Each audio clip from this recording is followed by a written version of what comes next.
Na washukiwa watatu wanaoshutumiwa kupanga na kuchochea vurugu na uporaji wakati wa maandamano wiki iliyopita wataendelea kuzuiliwa hadi Jumatano wiki hii, ambapo mahakama inatarajiwa kutoa uamuzi kuhusu ombi lao la kutaka waachiliwe kwa dhamana. Kizaazaa kilishuhudiwa katika mahakama ya Kibra wakati watatu hao walipotarajiwa mahakamani.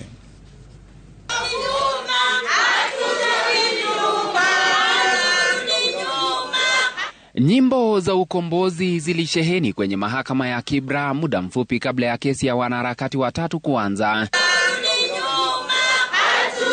Wanaharakati wenzao wakianza nyimbo za ukombozi baada ya watatu hao kucheleweshwa kufikishwa mahakamani.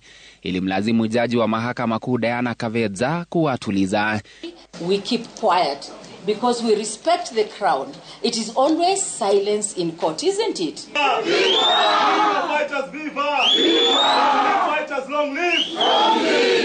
Na washukiwa John Mulingwa Nzau anayejulikana pia kama Garang, Mark Amiani maarufu kama Generali na Francis Mutunge Mwangi anayejulikana kama Chebukati walipoletwa, nyimbo hizo ziliendelea.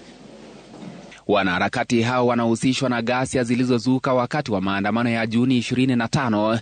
Walikamatwa usiku wa Juni 27 wakiwa ndani ya basi lililokuwa likielekea Mombasa, upande wa mashtaka ukisema kuwa walikuwa wanatoroka mkono wa sheria, wakitaka mahakama iwape siku 21 kuwazuilia uchunguzi ukiendelea. We urge you to find that the prosecution has established sufficient basis.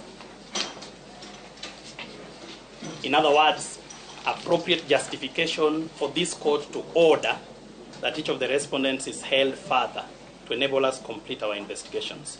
Watatu hao wanakabiliwa na mashtaka kadhaa yakiwemo kuteketeza mali, wizi, pamoja na uharibifu wa mali kimaksudi. Mawakili wa washukiwa wakisema hawana hatia, bali ni watetezi wa haki za binadamu wanaojulikana na wakuhusika na mashtaka yanayotajwa. But remember, Your Honor, there is always a possibility they'll say, oops, we got the wrong guy.